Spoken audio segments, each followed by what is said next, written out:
model, 2015 Vauxhall Vivaro TRAFIC 27001.6 CDTI L1H1 needs turbo replacing.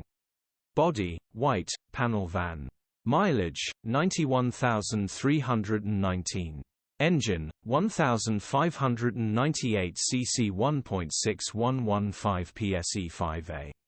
Transmission, 6-speed manual, front-wheel drive. Mechanical summary, turbo needs replacing. Turbo is back of the van damaged on exhaust side, cat and exhaust in back of van, engine sounds okay, will just need a new turbo, this is a simple bolt-on repair grin. Condition summary, bodywork is very clean. Interior is very clean. Rear load area is very clean, genuine honest work van. Well looked after van. Features, 2 former keepers, electric windows. EU status, Euro 5. HPI, clear. Cap retail, £6,550. Click the link in the description for pictures.